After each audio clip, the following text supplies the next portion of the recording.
Policy Institute. You've had some preview today, I think, a little bit about property tax, what we think might be happening in session, but I'm telling you, this is a powerful content here today with Stephanie, and I'm going to give her bio its due. I sat in on, if you don't mind me, talking a little bit about the session on Monday that the Fiscal Policy Institute put together, a really great panel, and I know that she's got some of that content in here to share with you all, fortunately, regarding property tax specifically. It really touches on where we've been, where we're at, and maybe where we might be going, and where we think we probably should be going, but might not be going. Anyway, really great content. And the Fiscal Policy Institute, really briefly, you can look them up. Please follow them. Wonderful content during the session and beyond. All right. As business owners, as women business owners, as individuals, as taxpayers, they really put together some tremendous amount of research, some great white paper and analysis, Stephanie and her team, and it's all out there. And Professor DeBoer, if you know him, a property tax expert, he's got some papers out there on our website as well. So I wanted to give that plug a little bit. And I really appreciate you being here today, Stephanie. Awesome. Stephanie is the president, as I said, of the Indiana Fiscal Policy Institute. The Institute is Indiana's only independent statewide source of continuing research into the impact of state taxing and spending policies in Indiana. The Institute's mission is to enhance the effectiveness and accountability of state and local government through the education of public sector, business, and labor leaders on significant fiscal policy issues and the consequences of state and local decisions. The Institute makes a significant contributions to the important ongoing debate over the appropriate role of government. Since 2019, this is a highlight for NAWBO, okay, Stephanie has also served as principal and founder of F.U.E.L Strategy and Solutions, business owner. It is a consulting firm that provides strategic consulting for government agencies, institutes of higher education, nonprofits, and corporations. So we're talking to her about membership. Previously, Stephanie was the vice president of workforce development for the Indiana Manufacturers Association, where she developed an employer-driven workforce policy and spearheaded the creation of the Indiana Federation of Advanced Manufacturing Education, a work-based learning initiative. She has also worked as a senior fiscal analyst, for the Indiana Legislative Services Agency. She served in various roles at the Indiana Housing and Community Development Authority, where she oversaw the creation of the Indiana Foreclosure Prevention Network and the Hardest Hit Fund, a $220 million federal initiative to assist troubled homeowners to stay in their homes during the worst years of the Great Recession. She has also held positions at the Indiana Economic Development Corporation, the Office of Governor Mitch Daniels, Ice Miller, IU's Public Policy Institute, and Holiday Fowler. Fenolio Fowler. That's a mouthful. Yeah. In total, Stephanie has over 22 years of research and analysis, public affairs, policy experience in areas of economic development, workforce, housing, and community development. All those areas we do analysis on. So, I know. Stephanie is a proud graduate of Indiana School of Public and Environmental Affairs, both of her undergraduate and graduate degrees, where she specialized in public management and policy analysis. Stephanie currently serves as a member of the advisory council for the Ostrom Workshop at Indiana University, which I found very interesting because I looked it up. I had not heard about that before. It's niche. We have a wonderful, in-depth, comprehensive expert with us today, and I think you're going to find this information both valuable as a business owner, but also as a Hoosier citizen in Indiana. And so I welcome Stephanie here today to speak with us. Thank you. Thanks, everybody. Maybe. Turn it on. Oh. Here. It's the sun. Oh. You see the green? Not yet. Here, do it for me. No. It's okay. I tell you. All right. All right. So thank you. Again, the Indiana Fiscal Policy Institute is what we call a government research organizations, and there are GROs or GRAs, depending on who you're talking to. In many states, there used to be a lot more of them. Unfortunately, they're kind of dying off, which is a shame because we specialize in unbiased, nonpartisan policy research both at a state and local level. But there are really great GROs all over the country. We were formed in 87. We've actually existed since 1923, but we sort of rebranded in 87 as the Indiana Fiscal Policy Institute. We're very much modeled after similar organizations in Louisiana and Michigan. The Michigan Citizens Research Council and the Public Affairs Council of Louisiana. And so we are, for better or worse, mostly for worse on most days, but sometimes for better. We're supported by corporate and individual sponsorships and donations, which makes it really easy for us to be unbiased and kind of a fair dealer, an honest broker. But I'm constantly fundraising, so that's kind of a bummer. And so what do? We do research and education, issue briefs, white papers, commentary, educational webinars, events. We do occasionally do long form research. I'd like to do more. Maybe no one will read it, but it interests me. You what? Thank you. But we don't lobby or advocate for anything, right? So we'll give our honest opinion and we'll give information. But if you come to us and say, is that your policy? One, right? I'm just a person. We do have commentary, but I mean, we're just there to provide information, and hopefully, community leaders and policymakers will take that information and do good stuff with it. That's kind of the hope, right? So one of the big things that we've really focused on for about 37 years is tax policy. That's not all we do anymore, but that's what we did a lot of until I took over. And we're still working on that. So there's a state and local tax review task force that's been going on. It's in its second year now over at the General Assembly. Did you guys talk about that earlier? A little bit? No. I'm simplifying for effect, but there's some interest in getting rid of income taxes in Indiana and raising sales taxes. And also there's always a continued conversation around property taxes. And I could spend like an entire hour talking about what SALTER, which is what they call it, has done. And I'll talk about it a little bit later, but they've kind of moved away from the income for now, for this minute in time. They've moved away from talking about sales and income, and they're kind of really focusing on property taxes, which I will here in a minute. As you know, property taxes has become a big issue in the gubernatorial race, for better or worse.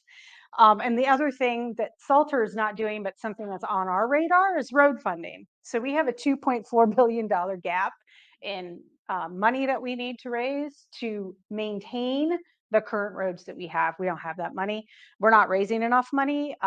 Gas is, I'm simplifying, but we're not using as much gas because cars are really fuel efficient. And so we're just structurally not going to raise enough money. And so that's something that maybe not this budget cycle, but like that's going to be huge. Like they're going to overhaul the way in which they tax us in order to pay for transportation funding. And so that's something we're going to work on a lot next year. Yeah. Look at how they beat. So EVs have really dropped off. So yes, do I think that they're going to look at probably increasing the excise fees for EVs? Sure. They're really, I think, and this conversation has not advanced since I was a fiscal analyst in 2013 working on transportation funding, but they're talking about vehicle miles traveled, road usage charges, and tolling. Yeah. I mean, yeah, Illinois or Michigan. it's everywhere else. Those roads are super nice. Yeah. So I still think there's a lot of pushback in the General Assembly around road usage charges, but I think not so much with tolling, but they're going to have to figure it out. Like we're just like not even close. We cannot raise gas taxes enough to get us out of this hole. But we'll chat about that. So today for property tax, because it's so popular, like Julie said, the Fiscal Policy Institute had a big bonanza of property tax experts on Monday at the Farm Bureau building. And we had Dr. Larry DeBoer. He's kind of like, he forgets more about property tax than I know in my entire brain, like every single day. And he spoke, and then we had a national speaker from the Institute for Taxation and Economic Development, and then we had someone from the Realtors. And so I just straight up stole these slides from Dr. DeBoer, but that's fine because it was our event. So we always talk about in Indiana, right? And this is including me. I was aggressing about my 20% tax bill increase right before we started. But actually, we were a really high property tax state in the 70s. And I won't bore you with like 50 years of property tax policy. We were in the top 11% of property tax rates in the 70s. We're now in the lowest bottom. So even though the last couple of years have felt really painful, we're still pretty low. That being said, whenever we hit a spike in assessed values, so the property tax system is based on the value of our homes, at least it is today, generally policymakers like, "Oh, we gotta do something, right?" And that's pretty much the way it's worked for 70 years. We are not going to go through this, but you can look at this. This is the ridiculous way in which we come up with property tax bills. Yeah, right. Like this is so dumb, right? It's just an inelegant system. It gets more and more confusing. I would hazard a guess that any property tax reform is probably just going to make this bigger. Um, but it's very inelegant and there's a lot of factors that go into it. And so when you have that many factors going into a formula, right? Like you pull up this one and it's going to impact over here. And so you've already got this system, and then what happens, right? We have a pandemic and low interest rates, pandemic aid. People were staying in their houses, people were renovating their houses. There's been really no new house building of any kind of scale since the recession, which I'm familiar with from our foreclosure work. I mean, the builders just stopped building, right? And now they only build in certain price points. And what happens is the property tax increases in 1 year. It gets the assessed value. So your home price goes up in 1 year. They reassess it the next year.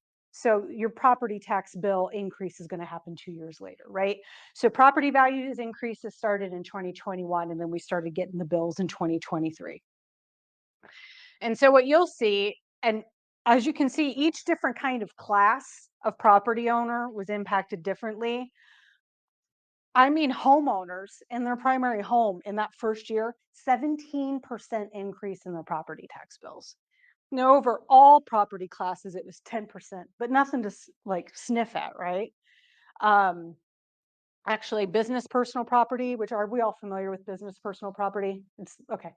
That actually went down. So, like a machine at a manufacturing facility, do we pay property taxes on that kind of equipment? In Indiana, that is unusual. Most states do not have that, but that is something that we have here. Um, and that was the only class that wasn't negatively impacted. And then in the next year, there were some changes made at the General Assembly to provide relief, and it was called a supplemental deduction credit. So it went, instead of going up 10%, it went up 7%. And it definitely helped homeowners, but non-residential, so rental properties and farmland. Oh my goodness, right? So what happened is, when I was talking about the complexity of the formula, when they were trying to implement taxpayer relief, they did help homeowners. They helped homeowners in rural areas much more than in urban areas. And there were negative consequences for everyone else, including local governments. So that wasn't the intent. That's just kind of what happened, right? And so what do we know about next year? So home values rose in 2023, about 7%. And the base rate of farmland, I don't know if any of you are farmers, but it's based on commodity prices, how much farmers owe. And we've limited some things with local government. So we've said local government, you've got to like be a little bit like more chill about raising, the levies for homeowners and property owners. But we're still going to see larger bills next year. They're not going to be as bad as the last 2 years. They're going to be larger, right? What I think Dr. DeBoer talks about, and kind of what I intuitively get to, is like, but they're not going to keep going up forever. This was a blip, right? Possibly.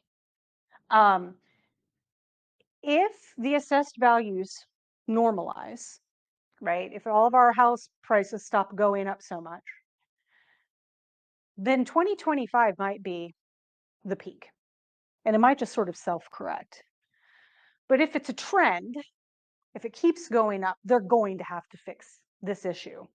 I would argue 2025 probably isn't the year to determine which of these things is happening, but like, right, we're talking about this every time the gubernatorial candidates stand up. So they're probably going to do something before they know what they actually need to do. Does that make sense? Okay. So my second speaker on Monday was a gal named NAWBO-Indianapolis out of the Institute for Taxation and Economic Policy. And something that her organization talks about a lot is something we don't talk a lot about in Indiana, which is that, yes, our property taxes are generally low, but who do they hurt? They hurt low-income people and renters, right? They are disproportionately taxed with the way that our system is set up. Okay. So the way that we can deal with property tax increases is we can do homestead exemptions, assessment caps. We have both of these things in different forms, right? But circuit breakers. So those of us who are around the state house, we're like, wait, we have circuit breakers in Indiana. We don't. We don't have circuit breakers in Indiana. We have constitutional tax caps based on your assessed value. A circuit breaker is something where you create a circuit breaker and low-income people or elderly people or people that are disadvantaged only pay a certain amount of their income in property tax, right? So they're held harmless to a point. So this is really shocking to some legislators who think we have circuit breakers. But a lot of states, I think it's 23 states, have these. This was something that came up in the last mayoral election. I think candidate Shreve talked about doing some version of a circuit breaker. And I'm not a proponent of them, but this is definitely interesting as we're talking about circuit breakers. And not a plug, but Jennifer McCormick's proposed property tax reform plan kind of dances around doing something like this. So very interesting. I would like to think that they would use this opportunity if they're going to do reform to simplify the system and maybe look at some of those equity issues, but we will certainly see. And then moving on to things other than property tax. So I have been on an advisory council. Yeah, sure. So homestead goes based on percentage. It would change, you could change based on the assessed price. The homestead exemption doesn't change. The cap is supposed to be based on 1% of your assessed value. So theoretically, yeah. So what happens though, and this is confusing, and people like Dr. DeBoer don't explain this very well, and it's not his fault. There's a 1% cap, but they're not real because every time we vote on a referendum for additional school spending or additional operating for our city, we've just told them they can go above the cap, right? And so that's where things get tricky. Not just half of it. Yeah. Yeah, they have exemptions. Mm-hmm. The rules of our home. It shouldn't change. Let's go back. Yeah, so you're gonna have, where is it at? It's under a deduction right there. Mm-hmm. And so if veterans or whatever. Yeah, If that's, instead of just keeping the amount exactly the same across, it's based off of a percentage. so there's a number of different ways you could do it, but basically, like, let's say you made it income dependent. Whatever this final net tax bill ended up being, if it was over the threshold for your income level, you wouldn't pay that difference. So we'd have to come up with replacement revenue. And traditionally in Indiana, you know where the replacement revenues come from is increasing sales taxes. No, it's really, we could, I could provide more. I have even more slides that would explain this question better. It's ridiculous. It's absolutely. Right. I know. Right.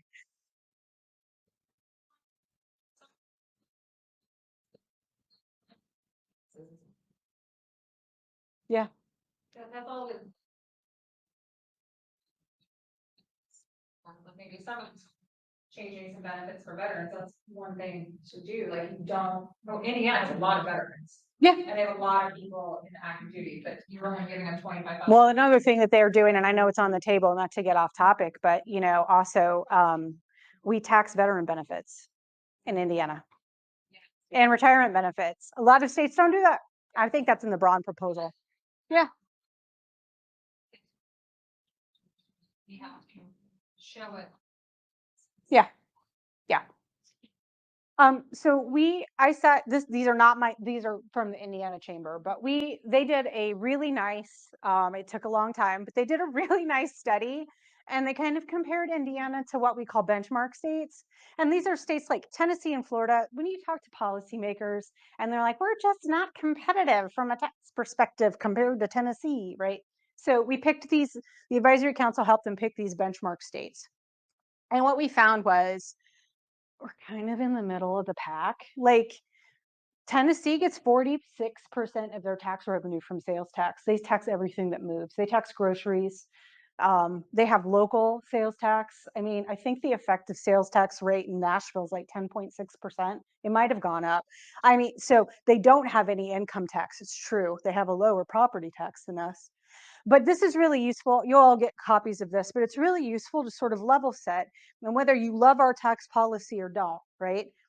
We're kind of evenly somewhat distributed. We don't pay much corporate income tax for sure, right? But kind of nobody else does either. So this has really, I think, been really helpful to sort of level set like where we are, according to who we want to be. And, I think it's debatable how much tax policy sort of really leads to innovation. Like, do companies or businesses want to be here or stay here? Or do people want to move here because of our tax policy or because quality of place, right? But it's still useful for the purposes of the discussion. And I'm going to keep going. So total state and local taxes as a share of personal income. Again, we're a little higher maybe than I'd like, but we're kind of in the middle. Tennessee is very low, so is Florida. Of course, Florida's got a totally different economy than we do, right? So it's kind of apples to bowling balls, but still really helpful. But we're still way under the national average. I mean, right? I'd like a beach. But this is really interesting back to property taxes, right? In Indiana, businesses pay a disproportionate share of property taxes. And that's probably because of business personal property primarily, but not entirely. It's going to be rental too, right? And what I don't have on here is what this study did find. And like, I don't know, this is kind of to be expected, but we overtax manufacturing and life sciences in Indiana, probably because they're the biggest industries. And of course we are, right? But it makes them slightly uncompetitive here. And it's because of that business personal property. My guess is if I had a shiny quarter to bet, they're going to get rid of business personal property in some way, shape, or form in the next couple of years. They can't get rid of it altogether, but the other thing is, there are severance taxes, which I call kind of mining taxes. Those are applicable in many other states. We don't have them here. Okay. I'm going through this really fast. So total effective business tax rates. This is interesting. So we're actually pretty low and competitive based upon their methodology, which I don't have up here, but it's useful to think about when we're talking about all the other things. Okay. I'm going to pause on tax stuff. Yeah. Good question. Why is it just certain states who just comparatively? Yeah. We spent a lot of time, a bunch of like super geeks, talking to Ernst & Young, which did the analysis. We didn't want to do a 50-state comparison, right? But so we knew like legislators and policymakers keep saying, why can't we be like Florida? Why can't we be like Texas? Why can't we be like, and then some of them like Wisconsin and Illinois, they were next door. So it's a combination of Midwest states that are next door and a combination of like Gulf states, right? To kind of compare where we're at. And really, we didn't do too badly. I mean, um, Illinois is always going to have more taxes than us. But I mean, look at this. Like Texas has 5.3% total effective business tax rates. They're supposed to be a really pro-business state, right? But they're different. Does that answer your? Okay. So I'm moving to my kind of passion project, which is something kind of new for IFPI, which is workforce and education. So just as a matter of research and a matter of interest and my past resume, I've done a lot with workforce. And there is a lot of interesting workforce and education policies that are taking place, right? And we're not going to spend a lot of time talking about whether they're the right policy or not per se, but I think where the Fiscal Policy Institute can weigh in is on, are you doing it in the right way, right? If you're going to redesign high school diplomas, are you doing it in the right way? If you're going to focus on putting kids in apprenticeships in the junior and senior year of high school, all right, are you doing it the right way? School choice, I mean, I think that's definitely already happened, right? How do you build equity? How do you build supply, right? How do we make sure that kids in all 92 counties have access to choice? Because that's not the way it works right now, right? So I have not answered all these questions yet, but these are just sort of things that we're looking into. So with all of these, and I think we just came out with a couple of commentaries and a couple of pieces of research on this, and I think you'll all find this interesting. There is a movement in Indiana, and we will be the first state in the country, if fully realized, to do this, which is we're pushing the kids back into work, right? Work experiences, internships, apprenticeships, on-the-job training, vocational training. All right. However, we've got like hundreds of thousands of kids in school, right? And there are some limiting factors that I think we're pointing out, and I hope more people start to as well. So you'll hear, or maybe some of you have heard, we're building a Swiss apprenticeship model in Indiana. We are not Switzerland, right? They are a very professional class economy, a lot of banking, a lot of insurance, not a lot of manufacturing, and a very geographically small place, smaller than Indiana, 1/3 of the population of Indiana, pretty heterogeneous population, right? Totally different welfare state structure than we have here. And the employers are mandated to participate. We do not have that here, thank goodness, right? We're different. Also costs, employer costs, right? For these kinds of activities. They're not zero, right? Wages, training costs, equipment. If you're going to bring in kids into your business, which would be cool, you're going to have somebody managing those kids, mentoring those kids and making sure that they're doing the right thing and they're staying safe, right? And they're following the rules and they're learning stuff.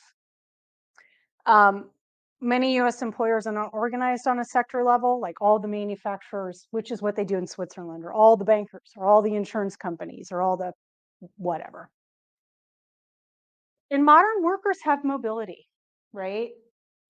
And it's really hard to ask an employer to spend a lot of money training somebody who might not end up working for them.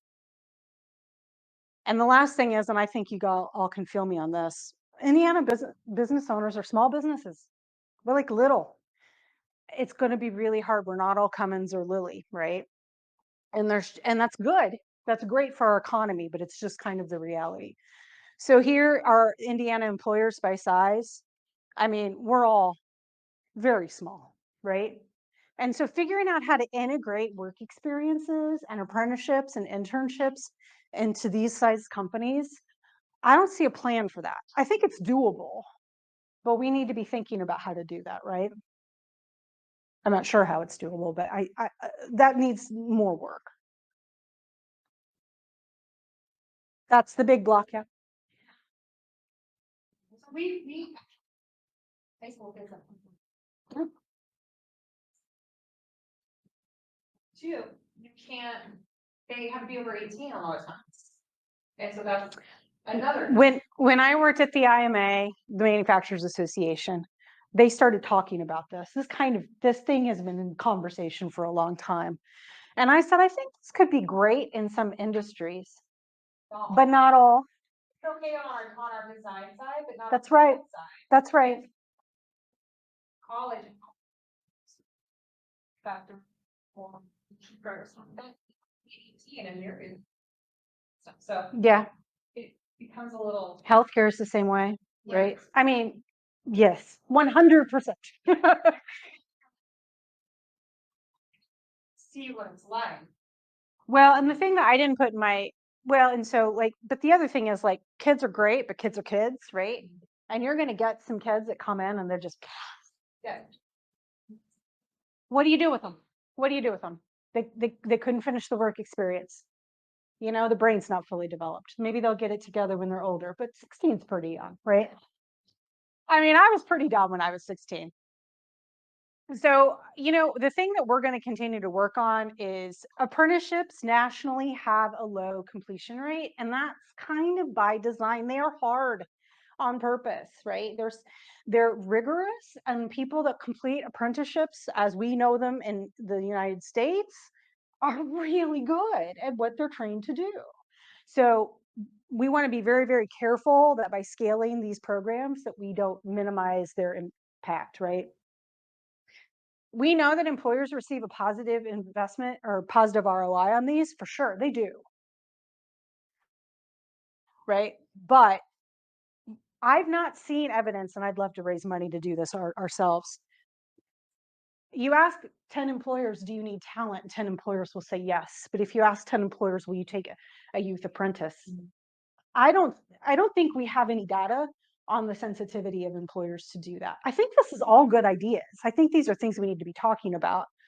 But I think, you know, do we need incentives? Do we need help? Do we need technical support? Like, what do we need in order to build this out? And the other thing is, how many of you have like been in Indiana for a long time? Yeah. What do we do with our education policy in Indiana? We change it a lot, right? I'm going to say this is going to take decades to build out, and that's okay. But are we going to give it decades? Right? Oh, I'll keep going. Yeah. Late. Me and having a junior daughter, I think junior year is too late to phase her off. Right, like. Yeah. 8, 9-year-old, like, well, you can go to trade school, college, military, like. Yeah, they're building that out. So they've created what I call a career counseling framework that's supposed to start in the younger grades. It's not fully funded and it's not operational yet, right? So yes, kind of. Yeah, right. They're building it as they drive it. And that makes sense, but I mean that's the way you're going to have to do it. It's going to be rough for a while. But I think these are some concerns. We need to figure out what employers need to do so that the system works for the kids and the employers, right? Right. And then economic development, you know, we've just been, and we haven't made this like a huge deal, but like there needs to be in an economic development policy, there needs to be opportunities for new business development, right? Entrepreneurship, innovation, focus on business expansion and retention for the people that are already here, right? But the biggest thing that IFPI has been talking about is transparency, right? I think, and any other government research organization would say, there needs to be a lot more transparency about the inordinate amount of taxpayer dollars that are going for economic development, what the metrics are, what we're trying to achieve, right? I don't necessarily need to know the financial situation of every business that gets an incentive, but we need to understand the plan, right? And we need to understand what's working and what's not. I, as a researcher, cannot evaluate our economic development corporation. I don't have enough data. I would have to like sign a data sharing agreement with them in order to be able to do that. And then community investments around housing, childcare. I know that the chamber just came out with a childcare study that was kind of frightening. And then more opportunities for innovation. we'll continue to look into that research around, we've got a changing energy environment. We've got microelectronics and chips and all that kinds of stuff. It's an exciting time from a policy perspective. And we need to make sure that the state and the local units continue to be nimble. And then I would say on deck for us for next year in our research, we're obviously going to, whoever becomes governor and president, right? We're going to be doing a review of their policies, what they're doing, how harebrained they are. In Indiana specifically, Medicaid spending, we hear a lot in the media about $1 billion deficit. Some of that's bad bookkeeping. But we have a growing aging population and a growing low-income population, and we need to figure out how we're going to deal. We're going to serve these people, through the next couple of decades, because the folks aging in place, that's going to cost us a lot of money, and that's just the reality of it, right? Transportation funding, I mentioned. We're going to continue to focus on workforce education policy, adequate levels of reserves. So Indiana has always prided itself on having a lot of state reserves. We don't have so many anymore.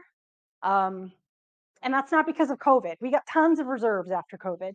They're kind of gone now. So we need to figure that out. And then state pension liability. I know,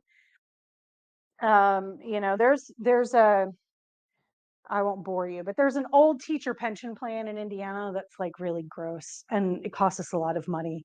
And state leaders think that like if we can just put a ton of money into that pension, pay it off, then we can like cut income taxes or cut sales taxes or whatever. We're still going to have that pension liability for another 30 years. And like, we can't assume 6% rates of return for the next 30 years, right? And so that's something that's really kind of freaks me out a little bit as we think about, when they start thinking that it's taken care of because we put a lot of money in a pension stabilization fund. Well, I don't know if that's accurate. And that's my presentation. So does anybody have any questions? I went through a lot of stuff. That is not all the issues facing the state of Indiana by any stretch. I mean, my question is, thank you so much. I mean, you've given us great information. I feel like I probably need to study up a little bit more to make more sense of it. Where could I go to find resources just to kind of help me understand a little bit more about taxes? Yeah. So shameless plug, we do have a publications page, and you can find some stuff. Some of it's a little more digestible. Like honestly, some of our old property tax stuff, I read it and my eyes glaze over. But that would be one place. I would say property taxes specifically, the Department of Local Government Finance DLGF has a property tax 101 or a property tax. Isn't it one that they have the very, very old video? I don't know the answer to that. I don't watch video. I don't watch videos because I'm an old lady and I don't like them. But that's actually pretty useful on that. And then I would say on tax stuff. So the Salter Task Force, and I can send a link to this later. They've had 2 years of meetings. And, you don't want to look at every single presentation that's been done, but it is, in my opinion, the best information on tax policy that I've ever seen. And that's a Salter Task Force, yeah. Right? I mean, if you got a whole day to waste, you can go through them all. It's fascinating. Like, they really did get great experts. It's been really, really useful. I did write a synopsis of it, like, late last year, but it's still, like, it's just a synopsis. Like, the stuff on that website is really good. Yeah, I can send the link. Thank you. Okay. Was there another one? Yeah. Thank you. That you gave clarity. From your perspective, with your experience, and kind of the direction that you think some of the top programs should be, what would that be, and what is it that keeps you up at night? Yeah. So, So this might be partly my bias, but I think if you ask most economists, they're going to say it's our talent. We've got demographic changes. The boomers are retiring, they're aging.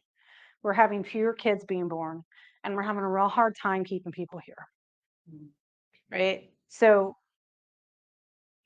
it's talent. How the people, I don't know the number off the top of my head, and I should, but there's something like 150,000 people in Indiana today, adults, that are, they want to work. They've got a barrier to employment, right? No childcare, other stuff, right? No, maybe they don't have a high school equivalency or things. 150,000 people, right? Untapped. We get all these great, talented kids in that go to IU and Purdue and Notre Dame. Like, let's keep them here, right? I think talent's where it's at. Yeah. And I don't have a silver bullet for that because that's like the hardest one to fix.